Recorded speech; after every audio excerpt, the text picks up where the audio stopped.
పెట్టుకోవాల్సిందే తప్ప 5 సంవత్సరాలు కాదు కదా 10 సంవత్సరాల తర్వాత కూడా మీరు ఈ 420 పదంలోనే మునిగి తేల్తారు కానీ మా ప్రభుత్వం మాత్రం ఇక్కడనే కూర్చుంటుందని చెప్పి సభాముఖంగా నేను తెలియజేస్తా ఉన్నా. మా హామీలు ఎటువంటి హామీలు అధ్యక్ష? పేద ప్రజలకు ఉపయోగపడే గ్యారెంటీలు. అదే గవర్నర్ గారు చెప్పినారు ఆర్టీసీలో మహిళలకు ఉచిత ప్రయాణం ఎద్దేవా చేసినారు అధ్యక్ష. ఆటో డ్రైవర్లతోటి చట్టాపట్టాలు వేసుకొని ఆటోలో ఎక్కిండ్రు.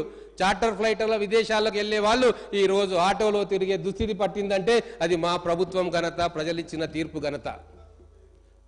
15 కోట్ల అక్క చెల్లెండ్లు ఈరోజు ఆర్టీసీ బస్సులో ప్రయాణం చేస్తే నిన్ననే ఆర్టీసీ ఎండీ గారు ఒక ప్రకటన ఇచ్చిండ్రు. 532 కోట్ల ప్రజాధనం ఆదా అయ్యింది.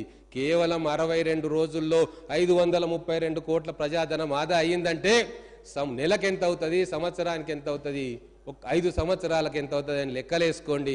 14,000 కోట్ల ప్రజాధనం మా ఒక్క గ్యారెంటీ తోటే ఆదా అవుతా ఉంది. ఇది ప్రజలకు ఇచ్చిన మేలు కాదా, ప్రజలకు జరుగుతున్న మేలు కాదా అని చెప్పి నేను ఈరోజు మిమ్మల్ని అడుగుతా ఉన్నా.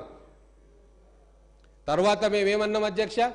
టీఎస్పీఎస్ ప్రక్షాళన చేస్తామన్నాం. చేయలేదా అధ్యక్ష? నిరుద్యోగులు ఎన్ని ఉద్యమాలు చేసిండ్రు. ఆ బోర్డును రద్దు చేయాలి, పేపర్లు అమ్ముకుంటున్నారు, లీకేజీ జరుగుతూ ఉన్నది, అధికార పార్టీ సభ్యులు పేపర్లను అమ్ముకుంటారు అని చెప్పి మేము అనట్లేదు అధ్యక్ష. కడుపు మండిన నిరుద్యోగులు రోడ్ల మీదకి వచ్చి ఉద్యమాలు చేసిండ్రు. ప్రవళిక అనే యువతి ఆత్మహత్య చేసుకుంటే లవ్ స్టోరీ, లవ్ యాంగిల్ అంటగట్టిన దుర్మార్గపు నీచమైన ప్రభుత్వం గత ప్రభుత్వం అని చెప్పి నేను ఈరోజు చెప్తా ఉన్నా. ఈరోజు మేము ప్రక్షాళన చేసి కొత్త చైర్మన్ పెట్టి కొత్త మెంబర్స్ను పెట్టి ఈరోజు పారదర్శకంగా ఒక పరిపాలన చేయాలన్న సంకల్పం ఈరోజు మా కాంగ్రెస్ ప్రభుత్వానికి ఉన్నది అధ్యక్ష. ఉద్యోగాలు ఇచ్చినామని చెప్పి వీళ్ళు ఎలక్షన్ల ముందు ఎన్నో మాటలు చెప్పిండ్రు. కానీ ఎన్ని ఉద్యోగాలు ఇచ్చినావో నీకు తెలుసు, మాకు తెలుసు.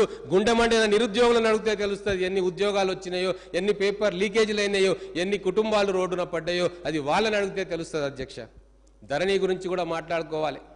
ధరణి లక్షల మంది రైతాంగానికి కంటి మీద కునుకు లేకుండా చేసింది, పంచాయతీలు పెట్టింది, అన్నదమ్ముల మధ్య గొడవలు పెట్టింది, ఇరుగు పొరుగు మధ్య గొడవలు పెట్టింది, హత్యలకు కూడా దారితీసింది. అటువంటి ధరణిని ప్రక్షాళన చేస్తామని చెప్పినాము. ఆ దిశగా మా ప్రయత్నం